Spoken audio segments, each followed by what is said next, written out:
Hi, this is Saujanya here from Attitude Makeover. Today we just finished a recording with Sunny Mogra, who is the founder CEO of Address Advisors, which is into the real estate market in India. We talked about an entrepreneur's journey, right from really identifying your purpose to the pros and cons of mentoring to the fuck-off fund to really onboarding and building a culture within your organization to the future of real estate as well. I learned a lot from this session, whether it's around setting up a company of your own, the entrepreneur's journey, a whole lot of things. I hope you enjoy the show as much as I did. And if you did like it, please do share and subscribe to my channel. This is my conversation with Sunny Mogra.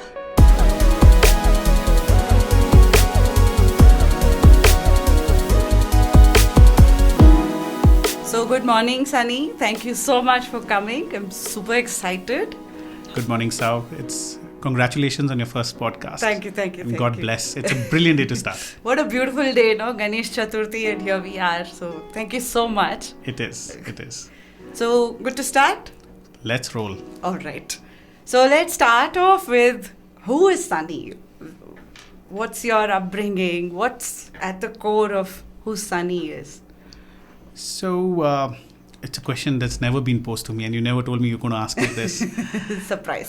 That's nice. That's good to have surprises. So, I'm more of a heart person. My friends call me more of a heart person than a mind person. I've always driven my life through my heart. I'm a person who believes in care first, empathy first, and then about profits, or then about what needs to happen next. So that's the more core of me, and that's been my upbringing. So I have two older sisters. So you're the youngest. I was the youngest. Pampered. Oh, they pampered me. They were more like mothers to me. Huh. And I've had a very beautiful childhood with them. Nice. And after they got married, miss them a lot. Yeah. So yes, it's been a brilliant ride, and started with Address Advisors as my firm, and it's been 5 years that I've been going at it, and we're into real estate space. How did you figure what is your purpose? I mean, did it strike you very early on, or did it sort of come in eventually, or were there snippets of it growing up that just became more and more clear as you went through phases of life? As you went through phases of your life, I'm sure that's happened with you as well. You meet mentors, you meet stalwarts of the industry who teach you, who show you the brilliant aspects of life, how much you can give back, to each person, to each business unit, to the core essence of what you believe in. So the idea was more for that, that, whatever I have learned through my journey, and if I can make an impact on even a single person, even a single division, even a single company, I wanted to do that. That was my first core essence of starting Address Advisors. We wanted to create an ecosystem where the word real estate is no more a taboo in India. It's no more looked down on. It is to be respected, because we only had international firms coming in and bringing in that value. So we wanted to change that ecosystem. So we wanted people to know that real estate is something that people should respect with. People should know that it carries a lot of knowledge. Otherwise, in India, cricket and real estate, everyone knows. So everyone can talk about it. Everyone can teach Sachin Tendulkar why that shot was wrong, or how he could have bettered it, or how Virat Kohli could change his career. But that's not the fact. They've gone through a lot of training. They've gone through a lot of hard work. And that's where they are today. Yeah, oftentimes you sort of forget the journey that you've gone through, and you only see the success. Yes. And that's the story that's normally told. That's right. The journey is lost in that whole process. So true. So schooling in Bangalore? Schooling in Bangalore, college in Bangalore, post-graduation in Australia. Okay. Post-graduation, what? You did engineering? What were your lines like? I did an international business and international marketing. Okay. So I was always a marketing person. I was always a person who loved to talk to people. So what you're doing right now, I love that. And yes, so love to talk to people, love to hear them, love to hear from them, learn from them. So everything teaches you in life, right? Absolutely. So that's more me. So is your family background from a business background, or where did business start coming into your blood? My dad's still working. He's 65. He's a workaholic. Wow. So I got a little bit from my dad, a little bit from my mom. I got the discipline. I got the workaholic nature from him. My mom was a businesswoman, and she started business in Bangalore when there were no women that were working in Bangalore. From a business perspective, there were still women who were working, as a professional career. This is about 25, 28 years in Bangalore. So you have to look at 83, 85, 1983, 85. And she started her business here. And she did very well. And she was very hardworking. She used to manage the business. She used to manage the house. She used to manage the 3 kids. And we really looked up to her. And my dad's still been a person who wakes up at 4 o'clock, does his course, then at 8 every day morning, he's out for the office. Wow. So actually, I believe that I grew up in a working parent, single parent household, right? I feel there's this innate capabilities kids from a working background come with, which is like, independence, discipline, knowing what they want, sort of having that sort of mentoring early on at home itself. Is that something you faced and experienced as well? Yes. So you learn, when you see your parents, when you see them, what they're doing is right. So most of your schooling happens at home. It doesn't happen at school. So true. So it does happen there. Yeah. And what you see is what you try and, say that, if they can do that, and if they've done that through so much, where there was no technology, there was no awareness, there was no exposure that they had, but still they were so brilliant, right? You respect them for their brilliance in the way they thought. It's just that probably technology didn't help them to get this exposure. Otherwise, they are the stalwarts that I've always looked up to them and I've learned from them. Yeah. Not only my parents, some of my closest friends' parents, and the way some of them were single born, and single parents, and the way they were taking care of them, and the way they handled the whole situation, it was so brilliant. Yeah. I've known you for what, 5 years now? Poker. I've known Sunny because we play poker together. You're a very observant person. Is that something that came way back itself? Actually, poker taught me that. Oh, is it? Yes. Observance from, how you react on the table or you react to a conversation is what poker taught me. Observant of what you speak and what you're trying to convey. I think that's marketing that taught me that. Interesting. Yes. So when I started my career with KPMG, my mentor that time, or most of them, their mentor today, Romal Shetty, he is the current president for Deloitte. He was a people's person. So he always said, and I remember few of his teachings, he always said that whatever, you're talking to any other person, try and recollect, try and play that in your mind, try and see what you can pick on that, try and see what you can take a learning out of it. Yeah. And that would be bigger than a couple of books that you'd probably spend reading in a month. Yeah. And so true. That exposure will be much higher. Like, it's not that you shouldn't read books. Yeah. Read books. Yeah. Because that's a different learning. Yeah. But it's not this or that. It's this and that. Yeah. And you talked about KPMG, and earlier when we were talking, you were in Cushman for a few years, like 4-5 years, from a consulting background. What are things that you still leverage from a consulting background? Let me just step back and see why I'm asking this. Oftentimes when people come from a consulting background, there's a lot of structure you come with. There's a lot around holistic perspective. Like, you folks from a consulting background really understand the business that they're working in, who are their customers, what really matters as a priority for those customers, the excellent storytellers. Of course, there's another side which is more a PPT based, execution is another story. What are some things you picked up from the consulting background, as even today you still carry it forward and use it extensively? So whenever you're working with big corporates, or you've worked with them as well, they teach you more process, they teach you more structure.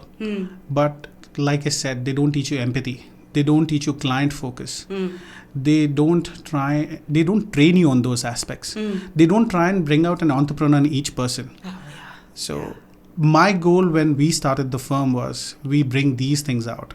We die for our clients.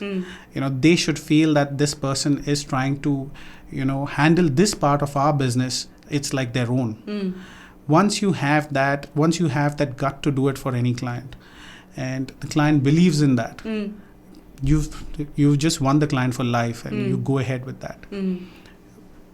Corporates do train you in a particular manner. That becomes a part of your subconscious mind. But consciously, what you need to do, how you need to deliver that, how you need to create a bigger impact is what you need to, merge the both and try and figure that out.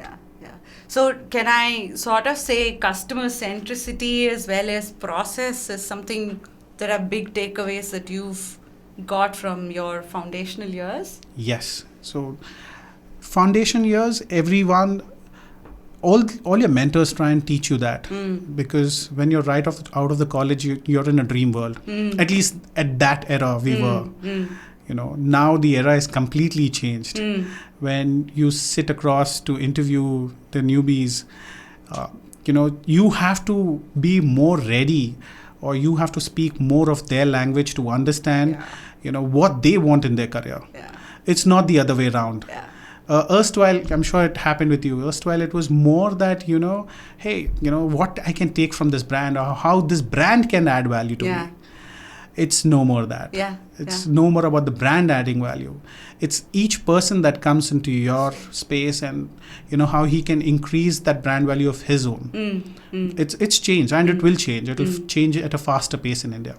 Makes sense, actually. And it's so true as well, because I think working with millennials these days, it's out there that, they don't just come for the money. It's about they're very clear on what I bring to the table.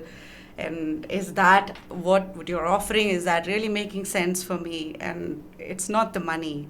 So let me ask you one tricky question here. Money, profit, or customer experience? Customer experience first. Definitely. Explain why. I have my understanding on this, but I want to know. So again, the core essence, if the experience of the customer has not been beautiful, if the customer, if I'm a customer and if I have not enjoyed the journey along with you, so it's never a one-way journey, right? It's always a two-way journey. And once you realize that it's a two-way journey, you would realize the value that you're trying to bring in. And once the values are set and you define that, the company goes in a long way. The whole experience and the whole journey of the client and your firm, it evolves more better. But today, it's about valuation. But we've always said, bring the value to the table, valuation will always get created. I think many companies are slowly realizing that, especially post-COVID, that, it's the customer experience, it's your employee experience which are first priority, because once you've established that, the rest of it sort of picks up. But this is something you imbibed on very early on when you started Address Advisors. That's right. That was the foundation for it. So when you're an entrepreneur, most of the entrepreneurs will say that, we knew where we were going to lead, or what we're going to do, or how we're going to do. I don't believe that's the truth. I totally believe that entrepreneurship is like nurturing your kid. It's when you give so much to your child, the child reacts in a different manner. So markets react to you in a different manner. Your people that you work with react to you in a different manner, and everything. And that teaches you, or that reshapes your journey. True. And that's how you keep evolving with that. True. But yes, there are a few core essences of the entire journey that you realize that this is something that you do not want to shake from. And this is what you've started building it for. And if you believe in that, and if you keep at it, I think the overall journey, the ride becomes very nice. I'm going to switch gear, Sunny. The real estate market, I was just looking at some of the reports, and we were talking about it before the session as well. there is definitely, I mean, India as a country, when it comes to savings, we've got two models that we go after, gold and real estate. So I think from that perspective, we're like, this industry is like a set. You don't have to sell to a customer that come invest in this. You've got ready customers. But having said that, what I saw is that there's an increase in residency demand, there's an increase in commercial demand, there's an increase in warehouse demand. At the same time, the investment, the VC investments, as well as the investments from outside, as well as in India, is sort of diminishing. And you were talking about how there was a supply surplus that we created, and then now it's sort of thinning down.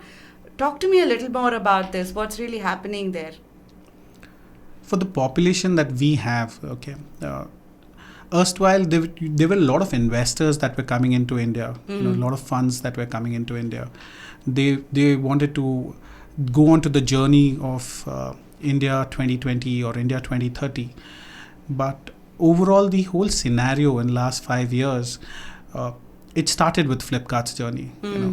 They started changing the whole dynamics of Indian real estate, where people today are no more looking at only the IBM's, Cognizant's or Infosys, as their job models, like we discussed. It's changed. So the whole dynamic of real estate changed overall. So it started way back, 10 years back. And it will keep evolving. You have RERA that has come in, Real Estate Regulations Act, True. which has given a lot of confidence to buyers in all the aspects that, the government is there behind you. So India is developing, structurally developing. So the investors have not come down. It's only become more structured. The approach has become more structured. So we've never seen real estate becoming more structurally known. Like, erstwhile, when your parents or my parents bought properties, this uncle bought it. Okay, it looks like a safe investment because he's a smart buyer. Let's buy it with him. Let's follow him.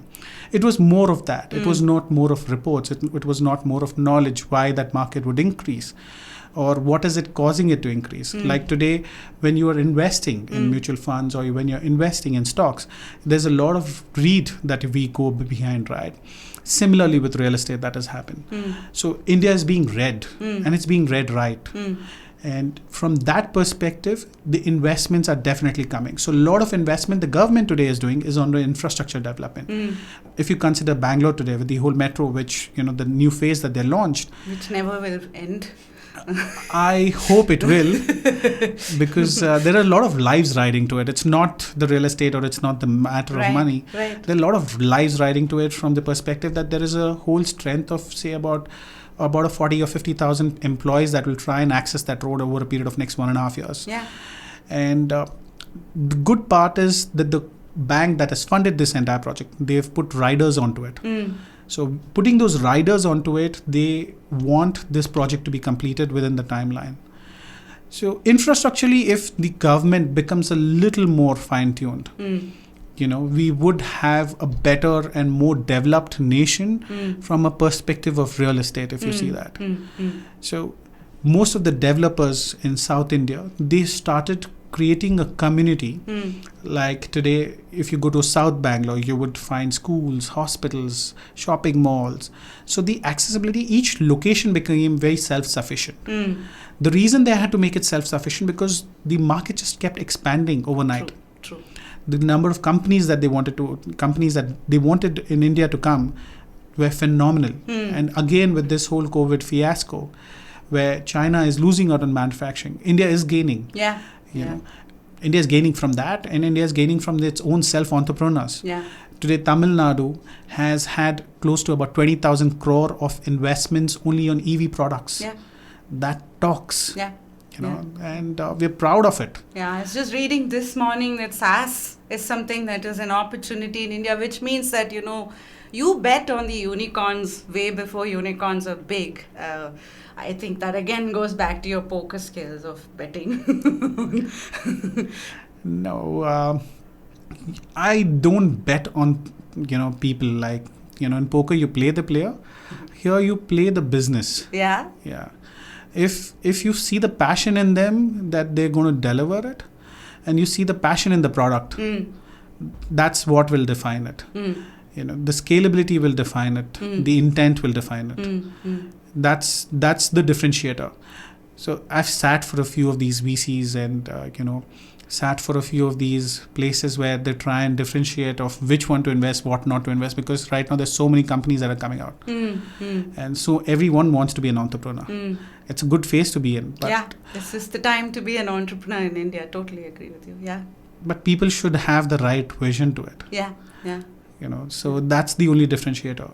So if I step back to our conversation, your early years in your career as well, there's a lot of structure that came in. The value system as a foundation was right there. And then consulting gave you more around the process and the marketing aspects and, storytelling and really understanding the holistic. I think somewhere you also mentioned research was an integral part, which is where the betting on the unicorn was not just Sunny just deciding one day I'm going to bet on a unicorn. There's a data-driven model to how you went about betting on unicorns. You mentioned that you then took a break at that time, and I asked you financially how were you doing. Tell me a little more about that. That was very interesting for me, how you took a break just when you had Jay, and then came back to set up your company. How did that happen? So overnight you just decided, okay, Kushman, I'm done with this now. And then, how did you go about? So over a period of 3 years, I kept telling my dad that I wanted to be an entrepreneur. I wanted to start on my own. Every time I went to my dad and I told him, okay, I'm going to quit and I'm going to start. He said, just work for 3 months. Just work for 6 more months. Something about parents. I hear this at home with my mom even now. Like, why are you quitting? Yeah.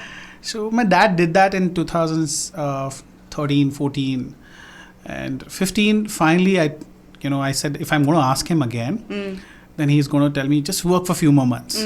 So I put down my papers and I went to him. I said, I've put down my papers. And he gave me now what can I do? So yes, I worked about 18 hours a day. So my philosophy of work is when you work 9 to 6, you put in some more hours after that. You give yourself a time, you give to understand how the business needs to shape up. So when I mean business is when you're working with a firm as well, right? You treat that as a business unit. Yeah. You understand that business so closely and so nicely that you work for yourself after that. So at 9 to 6, I work for the company. After 6, I work for myself on that same business. True. So I used to do that a lot, and there was a good colleague of mine who understood this magic or this trick of mine, and he used to stay up late with me, and he's transformed as well. So I used to do that, and I was so overworked. I just didn't want to jump. I spoke to my wife. I said, I need a break. I traveled for 5-6 months. I went to different parts of the world. I had a toddler, but saw him grow in videos and pictures. But yes, it was a good experience because it gave me a lot of time to me. That's something that I think in the whole system that probably the era before, we missed that. Nowadays, people want to give themselves some time. Yeah. They want their me time. Yeah. And that me time was not a word that was there about 10 years back or 6 years back. Yeah. But I gave that. That helped me a lot. Yeah. I was not in the best of financial situations when I did that. It's not from the family financial situations, but it was more that, always I've been independent. I've been independent from the age of 16. At the age of 16, I think I stopped taking pocket money or any reliability from my parents. Yeah. 13 for me, I used to do tuitions to make some money to buy jeans and clothes and all that stuff. Yeah, I can relate to this so much. So it was really awkward when I had my kid, and if I had to ask money from my dad after so many years, it was very different. I couldn't do that. But yes, when I had thought of it, I my wife was my supporter, and I told her that this is it. That you really need to shrink on whatever the expenditure needs to be there. Just give me a couple of years of support. But those were tough 2 years. Tough. First 2 years is always the toughest. Absolutely. Yeah. And after that, things changed. Because of the hard work, of the persistence, in any business, if you keep at it, you keep remembering why you started your work with, or why did you start this whole journey with, and you're true to yourself with that, anything would work out. So I want to double click on this me time part. I saw two things, right? First one is the me time. I strongly believe in the me time. So to your point, you need the creative side, and you need time for the creative side to really see, okay, I've understood this is my day thing, what next, what's the path forward. Even when you're in a company like KPMG or Cushman, you were saying I had this time where I would internalize, look at it. I think I want to understand, what do you right now do as me time, and do you do that every day? Do you sort of carve out some time? What are your habits? I do that on a daily basis. How? You meditator? Don't tell I me don't you meditate. bloody don't look like a meditator. I've tried meditating, but it doesn't work for me. For some people it works beautifully, but for me it doesn't work. For me, my me time is I have a pen and I have my board, and I write. And I think about what's happened during the day or during the week with me.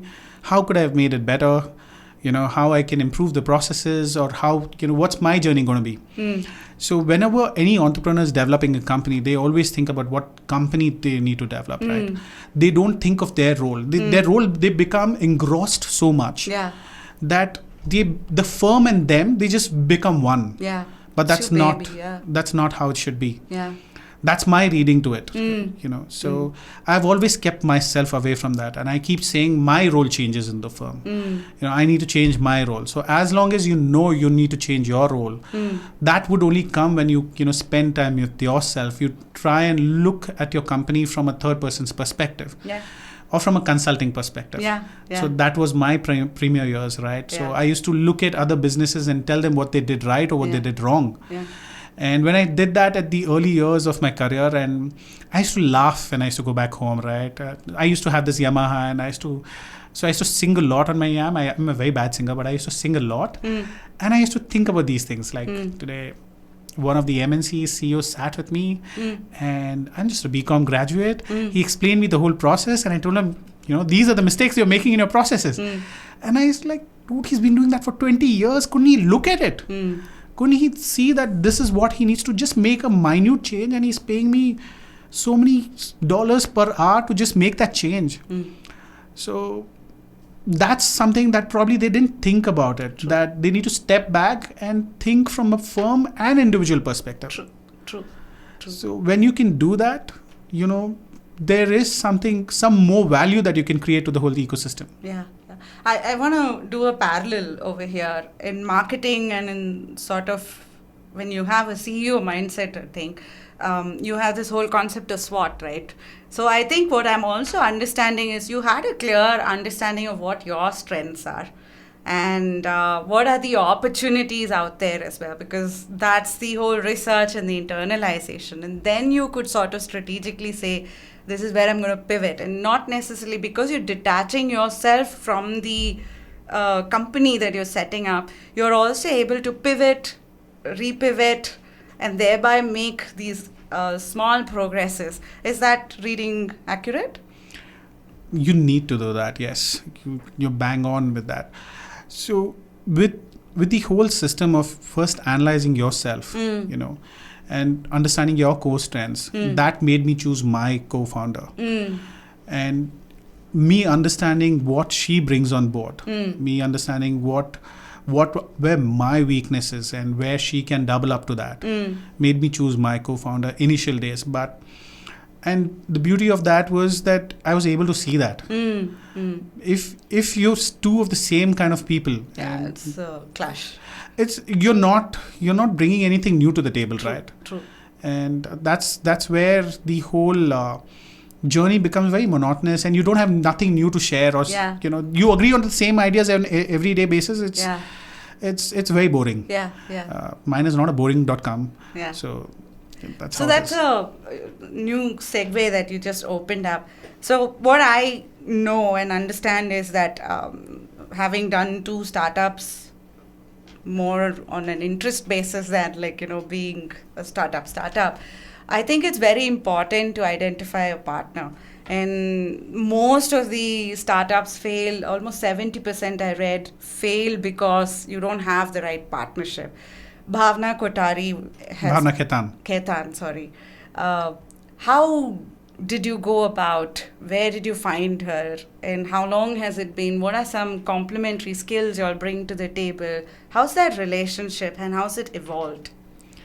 So they always said never do businesses with friends. Okay. So Bhavna and I were friends for the last 20 years. And we worked in the same firm for like 4.5 years. And when I was onto this journey and I said, this is my journey that's going to be, and I actually pitched it from a manner that I actually wanted her to quit. And I wanted her to be, part of this entire ecosystem with me.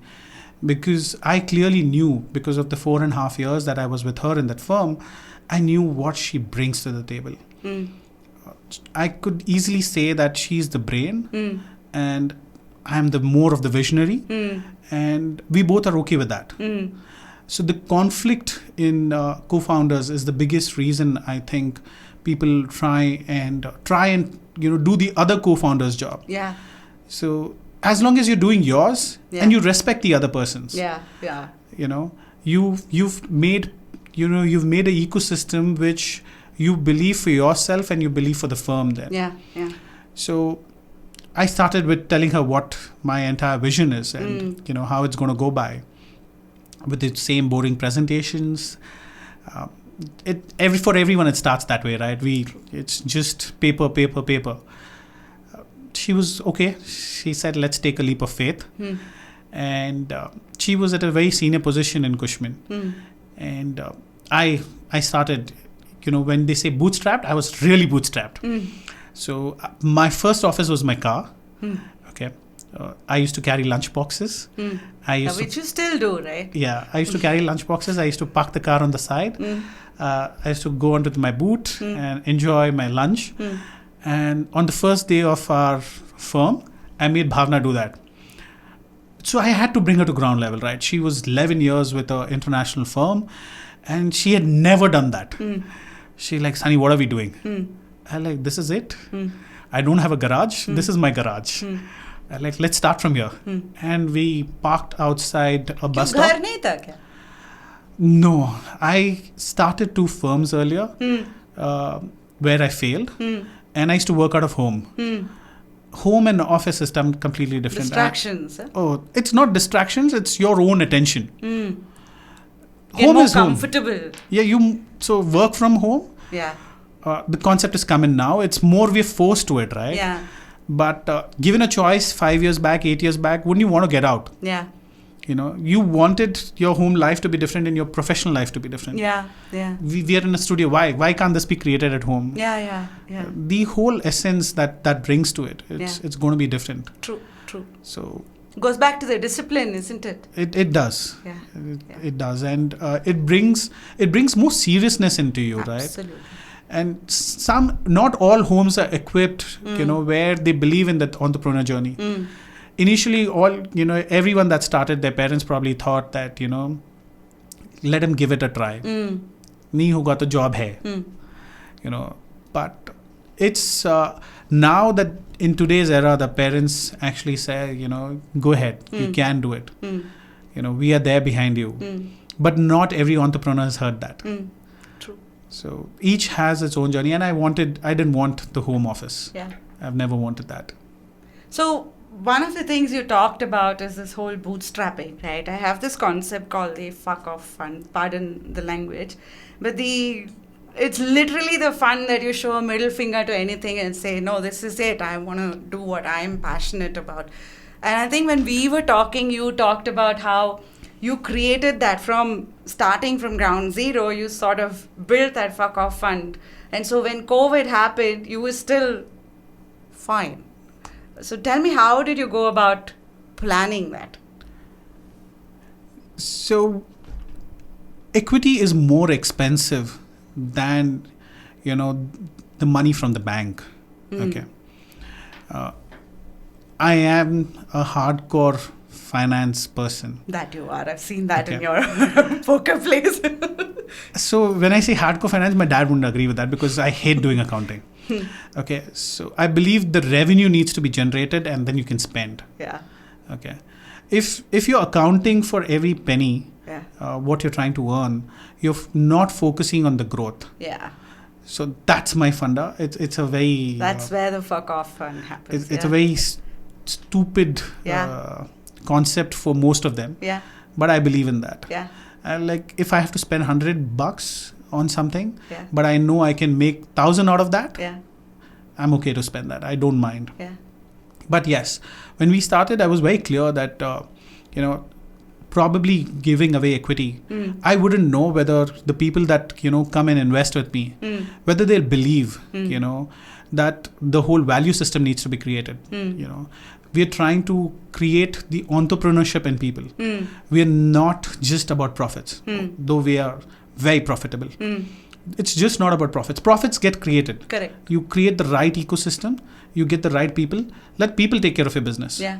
And profits will come. So initial year itself, when the first hire was made, Bhavna and I decided that every person that we hire, we want a year's of their salary to be kept in the bank account. How early on did you decide that? Was it First like month. Oh, really? That Yeah. was the found. Yeah. Not many people do that, right? Or have you seen that as a general norm out there? No, I don't think so. Anyone does that.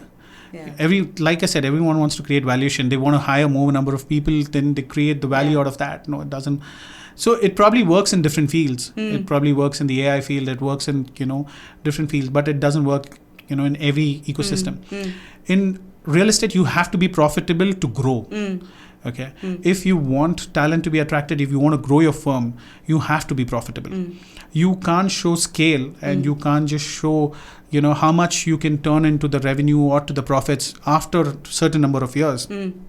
It doesn't work. I don't believe how that works very easily. So there's large manufacturing company, furniture manufacturing company, I'm not naming them. I sort of have an idea. The last valuation at which they raised the funds were about 800 crores and they got sold for 150 crores. Yeah. I'm not going to be that company. Yeah.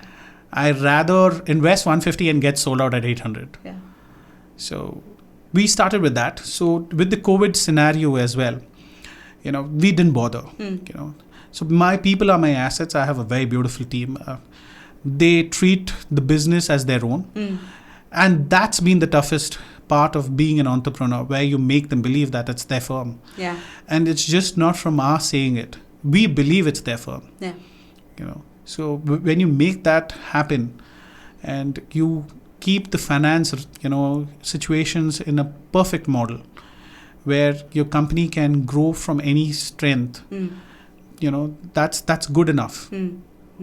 So this is something I learned sort of early on in my career working in HP. Culture is an important aspect. So in HP, the culture used to be that, you're an asset. We hired you for what you bring as strengths. It's a very strength-based organization, and very few organizations have that culture where each one is in that team for a reason and you're going to complement each other.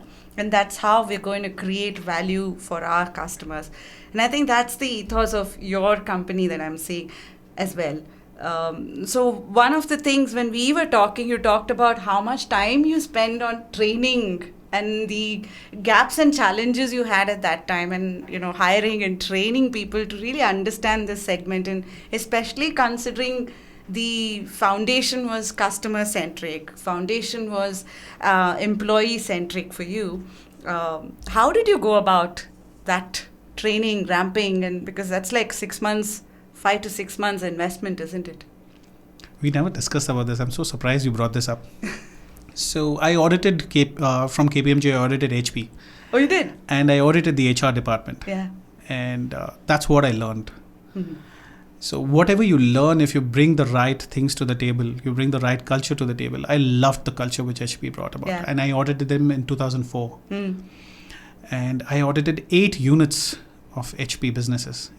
At that time, HP had 8 different business units. KPMG gave me that exposure. And my mentor believed, he's like, go at it, you can do it. So those are the few aspects where I realized at very early stage that they believed that employee or the person or your colleague that is working with you is your strength, is that is the asset. Yeah. And internally in KPMG also, the mentors believed we were the assets. Yeah. It's not our laptops. Yeah. So we brought that essence to the whole table. Unfortunately, in India, real estate training is very, very different. Yeah. They don't train people. But if you don't train people, you will never get the right output. Yeah. So you got to invest in training and development. Unless you train them and they deliver the whole system to you, you're not doing justice to your customers. You're not doing justice to the whole value system that you wanted to create. So that stopped at certain point in time, the whole industry somewhere. So I'm not talking about, because real estate is a large field. It's, it has construction, it has development, it has consulting. So I'm talking more from a consulting perspective. So that consulting approach, you need to pick and identify. Though we're pretty small firm, in all our reviews, we always go back and talk, okay, who needs to be trained on which aspects? What can we bring about? How can we, change that whole method? So our training is not that whether you'll be able to deliver this bit at this position. No, I try and train people what they can deliver next. How you work on their strengths. I work on them to improve to the next level. So we have to do that. If you improve people, they'll, improve the people below them. Yeah. So that's the core essence of that. But in India, everyone is more scared whether if they leave, what will happen. If they leave, they will create something more beautiful outside. And until unless we start that journey, until unless a Flipkart started that journey, until unless Tata wanted to make his first car, Indian car, everyone laughed at him, right? But he did that. Yeah. He lost all his friends. Yeah. No one believed Indica would do what it did, but it did that. Yeah. So probably we'll start and we'll have more number of firms that go by. Yeah. So knowing you, there are two characteristics I sort of seen, and I know you only from that poker table, and you're a bloody aggressive poker player. But there are two things. One is I think you're a high risk taker. And the second thing I also think is you are a good reader of people. And I'd like to believe that. Right. And so, and you do not just read, you also assess based on that, where you are in that situation, and then you play the person. So how do you apply some of this back to your work itself? No, that's poker table sound. That's not work. So poker is more fun, yeah. So you don't apply any of this to work? Risk, yes, but not from the people perspective. Okay. Not at all from the people perspective. But yes, I try and see, if we match on the culture, we match on the values. Yeah. I don't. So off late we've been interviewing. Okay, we've interviewed 2,000 more plus people. Because 2,000? Yes, last 6 months. For everyone who says that there is dearth of jobs, I say there's dearth of talent. Yeah. There's dearth of people who want to do something with their lives. Yeah. So it's the opposite way for me. To finding the right talent itself is very tough. Yeah, it is. I said before, it is not the dearth of jobs, it's dearth of actually good talent that's there.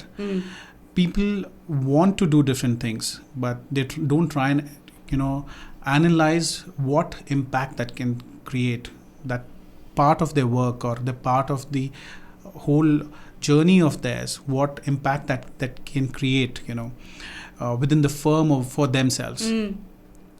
Some of them are so lost that they don't know whether, that would actually have an impact or they would actually create something out of it.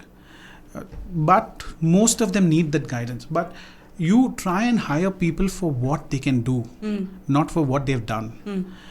If they've done that, it's been there. They have to look forward. That's something that's missing in, the youth today. And it probably is not missing overall. It's just that, there's so many startups that are there. and everyone is out there to hire talent. If we can start changing that bit in our ecosystem or in the education system, like your daughter, some of them are so clear in their whole thought processes. Their I education, get scared of that. but it's good, right? Saujanya, you get to know them. Yeah. That's very good, and they're not shy in telling their thoughts or their ideas. Yeah, very articulate. Yeah. They are, and that's brilliant. Yeah. That's what probably we lacked, right? Yeah. That whole education system in the manner in which we need to speak. We were always very shy, and we kept our ideas to ourselves. Yeah. From a perspective whether it somebody laugh at it or somebody would think small about us. But that's not how it's today's generation. Yeah. They're right there. They're in your face. Yeah. It's not the US culture. Yeah. It's the education system that needs to change. We've never changed that. Yeah. Everything in India has changed. Yeah. Yeah. Today with the edtechs that are coming in, but they're not bringing those changes. Yeah. Yeah. I feel you need to have like financial literacy, entrepreneurship, empathy. Some of these need to be taught in school. Like, I really think these are foundational things. Whether you study history, you need to study history, geography, and math and all that. You need to understand that. But I think these are foundational for really being a good human being, I guess. Yes. So I do that with my son. Yeah. So I get Sundays with him. So for him, Sunday is just Son's Day. So now he's 7. So I do that on a every Sunday basis. I try and analyze what I want to teach him today. That's something what you said, right? It's not there. When as a parent, it's not there, but you want to give that to your child. Yeah. Okay. So I started with vitamin D, so the kid's like, he leaves his table all around. He doesn't keep his table clean. He doesn't do things in the right manner. So I tell him, you have vitamin D deficiency. You need to have discipline. But they catch it so well. Yeah. He came to my office, a couple of weeks later, and my papers were all over my table, right? He's like, Dad, you have vitamin D deficiency. I'm like, dude. It comes back. Oh, and they remember it at such a right point, okay? And like, you come at the wrong time. This is not me wrapping up. This is me working. Yeah.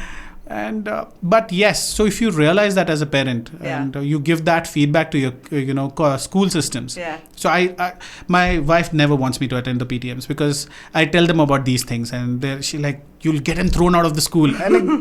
But what's the whole point? Yeah. If they don't hear a right review from a parent of what else they should teach. Yeah. 2 + 2, he'll learn eventually. Yeah. But if you change the whole model in which they need to be taught, and you try doing it now, is when you will create a overall change in the system. Yeah, so true. I want to go back to your earlier conversation. Is it right to think of you as an ideator more than as an executor? You would be a great executor, but the true Sunny would really enjoy it, just reflecting back, doing the research, ideating on, where next? What's my next product? What are some things I need to pull together? Is that a fair assessment? Very fair assessment. I love to do that. I like the small smile you're giving. I'm asking you this question. You read people well, Saujanya. It's not that you do. You have your experience, right? Yeah. And so I love doing that. So I thrive in that space, so I can sort of recognize that very quickly. So from that perspective, tell me, how do you do that, and what is the future that you're actually looking at? Because you're into, you started off in the commercial side, you expanded to the residential side, now you're into warehouse. So you're sort of creating, the journey map of your customer, and you're sort of creating a holistic tied-in story and sort of looking at it as a platform itself. That needs someone to really understand the space, not just understand the space, also to look at the art of the possibility, and then also identify how to go about. So tell me, how are you doing that? Is there a research team? Is there a technology team? How are you going about? So this is like phase 1 of my business. The phase 1 of my business is the business where I start creating the money towards it. The phase 2 of my business is where my technology will come in. We really need a lot of help in technology, but we know from a business perspective of what we want and how we can actually create an impact with technology in real estate. So there are a lot of people who are doing different things in real estate from technology perspective, from construction side, how they're making things more simpler, or from, building management systems. There have been some companies that have come in from the whole consulting perspective. But more from the experience perspective is what companies have not come about. Customer experience from a consulting perspective. And when we started, that was the whole idea. I said, this is the phase 2. So I knew at phase 1 what my phase 2 was. So the phase 2 will evolve eventually with the whole tech team that's being formed. So we've been out there, we've been, meeting a lot of people from tech front, and we're trying to get a right partner to it who can help us build that with us. So Bhavna, we really lack in that. We got another friend of ours who joined our journey about 3 years back. He was 25-year-old businessman. Okay, he's been doing business right from the age that I started working, his family business, and so he's also not a tech guy. So we all are 3 business acumen people in different spheres of life. But tech is something that we are trying to solve for ourselves. That's going to scale, but we're not going to say that we're going to innovate something, but we're going to make things simpler for people. Something that, people would be genuinely happy having that in their lives. So it's not always about innovation. Everything shouldn't be innovated. I think some things which are kept simple. If I'd like to open my car door, I'd like happiness in opening my car door. Don't give me a button where you make me lazy by just, opening my car door to me. So that's not me. And that's not for everyone, right? But there are people who want that. So we're not trying to innovate. We're trying to just make things simple. We're trying to make things more accessible in real estate. That's the whole idea that's going to be. And in India, you want people to believe that whatever the other person's saying, it's fair. Whatever the other person's saying, you can believe in that. So that's going to be the idea. Got it. And is research a big part of this whole work for you? Yes. Unless you know what's behind or what's coming in future, you cannot solve your present very well. So you need to know both the aspects. So research is definitely a big aspect, and I love doing that. So what you said is right. So it helps me. It keeps me grounded when I keep seeing what's been behind and what's coming in front, and where am I truly at. So it helps me as a person, and it helps me, ideate with my whole business of how it can be taken in future. Got it. And let me double click on that aspect. So I, as a learner, am more an experience-based learner. So for me, research comes talking to people first, then reading about it and listening to podcasts and others, and then sort of internalizing it and then having my own research. What's research for you? So when I did my master's in Australia, so as a student in Australia, a lot of people work in very different jobs. I took up a job with a company, the oldest research firm in Australia, which was called McNair Ingenuity. Yeah. So I wanted to learn how research is actually done. Why people invest in research. What is the essence of it? What do companies make out of that? And why is it necessary for them to do it? So in our own way of, running the firm presently, a lot of people in my firm who work with me do not realize that there's a lot of research work that's going behind of why we are doing these things. So some people who are able to read that, they are more closer to the business. But people who are not able to read that, it's for them to understand that this is happening because of the reason that's there behind it. So yes, research for me starts from a perspective of how, my idea needs to work from a written, what's written on the wall of what my steps will be next. So I don't start straight from podcast or from, looking at videos or reading books. It starts from me to understand that, have I been very complacent in my work, or am I not challenging myself enough? So it starts from that perspective.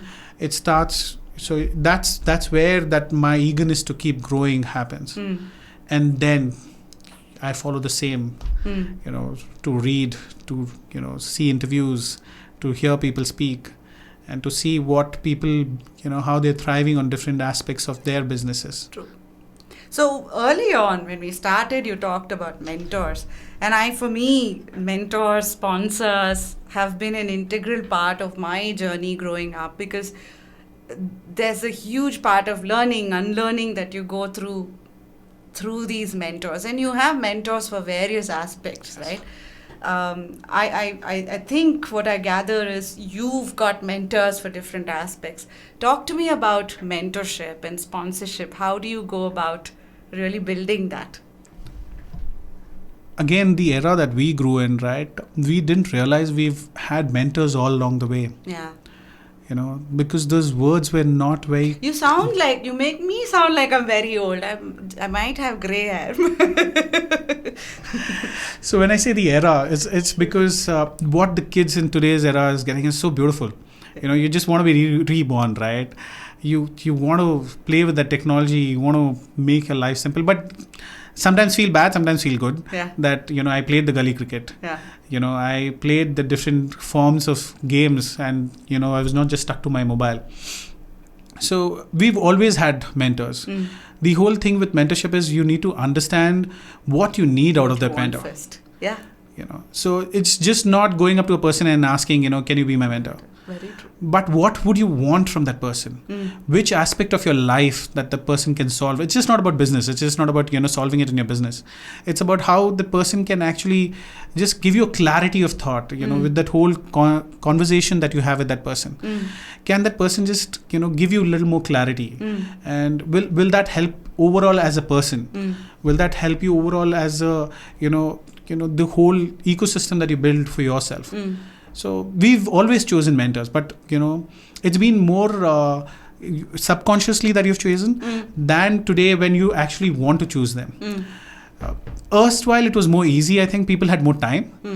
Though it's said that Bangalore is not a fast-paced city, I think Bangalore is more fast-paced than Mumbai. Right. Mumbai people are only traveling. Yeah. Here people are not traveling, but people still don't have time. Yeah. Because we are involved in so many different things at any given day.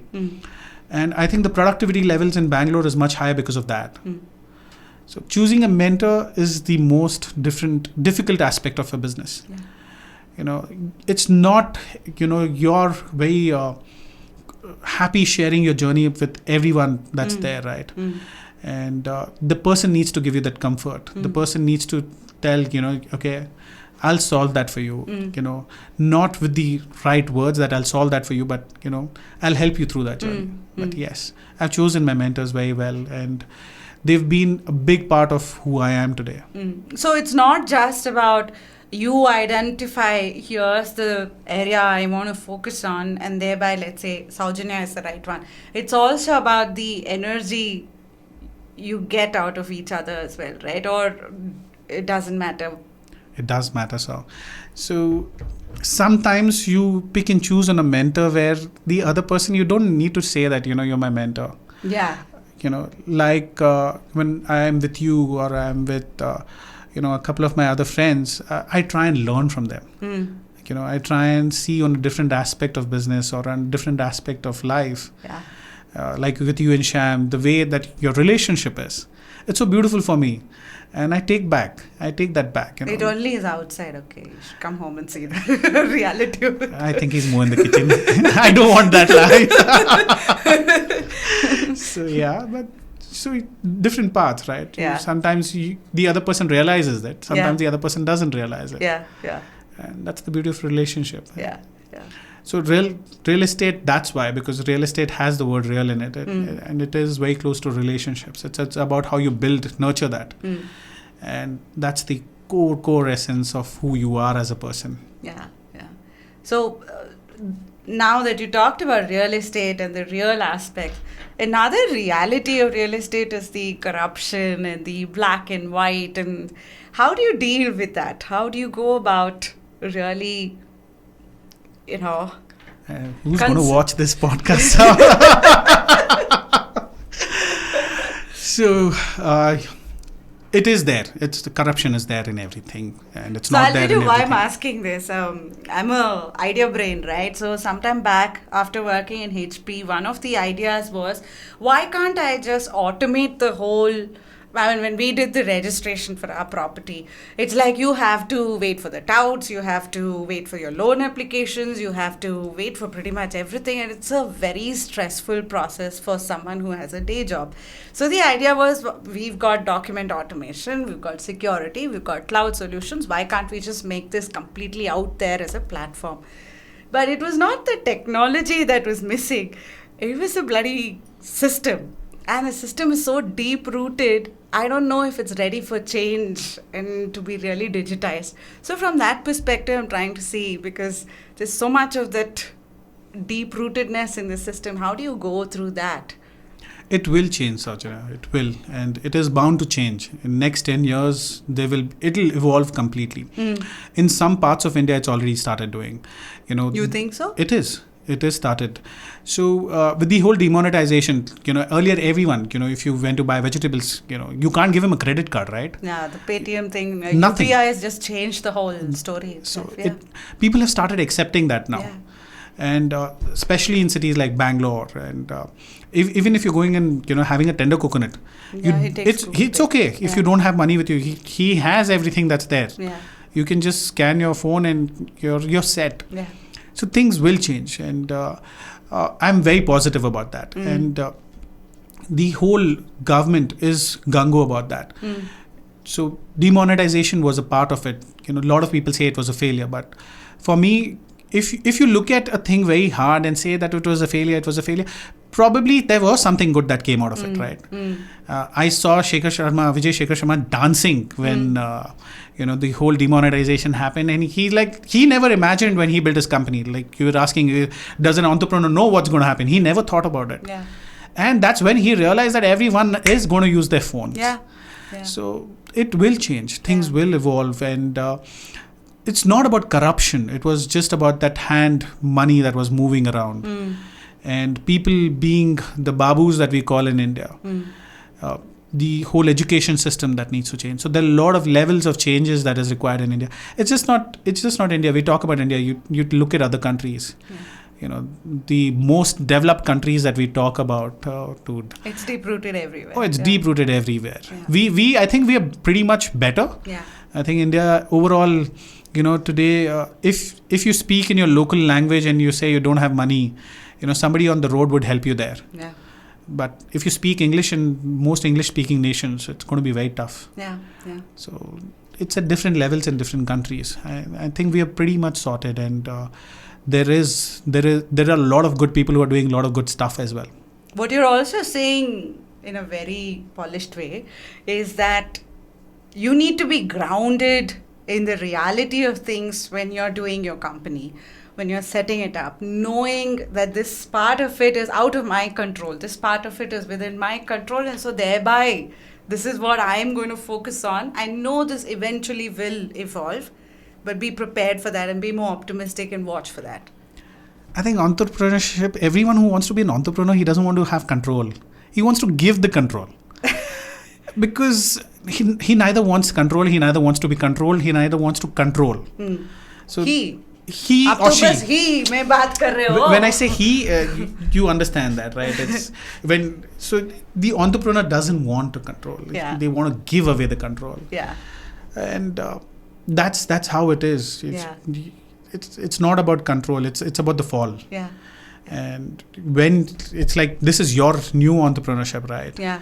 This is you're not going to have a structure to it. You will probably have structure to the conversation. Yeah. But what the other person says or speaks, you don't have control over that, right? Yeah. And you don't want that control. Yeah. Then it looks like a staged model itself. So entrepreneurship is not about control. So whoever gets into entrepreneurship, the person's like, I don't know what I'm going to get into. I don't know what my opposite forces are. So we are ready for anything. Yeah. And when you're ready for anything, and when you're ready to take that fall, is when you actually are true to yourself and you're true to the whole system. Yeah. So that's the most beautiful aspect, right? So I've seen you develop an interest towards AI. Help me understand. I sort of have a perspective on it, but I want to hear it from you itself on how do you envision AI really helping you in this connected story across residential to the warehousing and for the customer journey? How are you seeing, and I read a lot about AI really penetrating into the real estate sector, but I want to understand from you, how are you envisioning it? How are you seeing it? So technology at the end of the day should be able to, help people ease their work or help people relax more. Technology is not something that should keep you busy. Technology is something that should make you free. That's how I look at technology. If there is something in the tech space which can free my time and can give me that much more time with my kid, or that much more time with my passion, or that much more time with my whole journey of my life that I want it to be, that's what technology is for me. Okay, so in real estate, that's what we're going to bring about. That's what our vision is to bring about, that any investor or any user of that real estate, how that person can eventually be free of the whole asset management of theirs, or be free of the rental or their income towards that, or be free of any nuances that they have to do on their day-to-day lives, and how that can be stitched beautifully for them. So it's just not about the warehousing or the residential aspects. It's about the entire real estate aspect to it. So you're almost like envisioning real estate as a service or a managed service in that case. Real estate is like, eventually it should be, like a mutual fund income to you, where you've parked your money and, you just keep getting your returns to it. Yeah. It should be something that should be an enabler to your income. It should not be added work to your whole system, right? True. So if that is what you're able to achieve as a firm, I think you've done the whole bit of solving the problem for a customer. In a lot of ways, I see that to be the game changer to our earlier conversation of the technology penetrating into it as well. I'll give you an analogy, right? When you look at earlier days, we had to book a cab, auto, or whatever.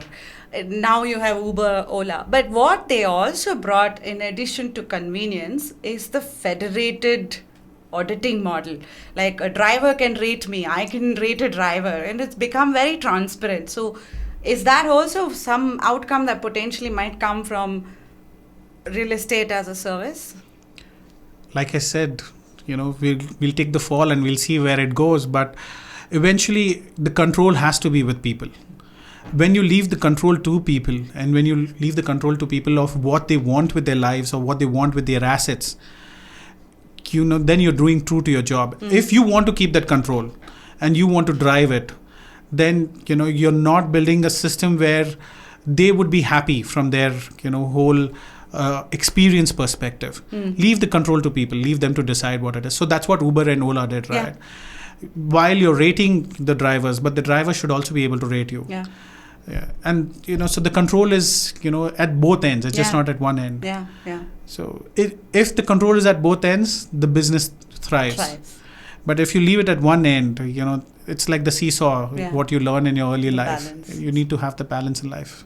Any advice for anybody who's starting new as an entrepreneur or thinking of something? So Attitude Makeover is all about really focusing on the passion and the creator economy, and really sort of guiding them or helping them envision what is the art of the possible. How do you go about building your personality, your brand, and your change management? So advice for listeners on, anybody who's thinking around this, on what are some key takeaways from Sunny? Plan well. Okay. Spend time in planning. Spend time in planning. Spend time in speaking to people. Spend time in correcting yourself. Spend time with your own self. But take the fall. If you're ready for the larger vision of your whole aspect, take it. The journey is very, very fulfilling. It's as good as when your parents brought you up. They didn't know what they're going to expect from you as a child. Don't be ready for everything, but don't get so attached to your work that you forget yourself. Keep them two separate. When you keep those two separate, your work will give you more than what you'll give to the work. True. Hey Sunny, it's been a lovely conversation. My first one. I hope you were comfortable. This has been an amazing journey for me. Just hearing you out, going through this 1.5 hour plus conversation. Thank you so much. Wish you the best, Ajani. I'm gonna watch this space, and I'm sure you'll do so well in this, and you're going to make people realize their journey. There's so many aspects that you asked me, and I didn't realize that these dots actually connected for me so well. And some parts, that first question of yours actually gave me the goosebumps. And Purpose? Yes, it really gave me goosebumps, and it's very beautiful. It's sometimes you sit back and you realize that. Yeah. And this will help a lot of entrepreneurs, a lot of people who want to be entrepreneurs, or a lot of people who want change to be made in the world. True. And kudos to you. Thank you so much. Thank you. God bless. Thank you. Thank you.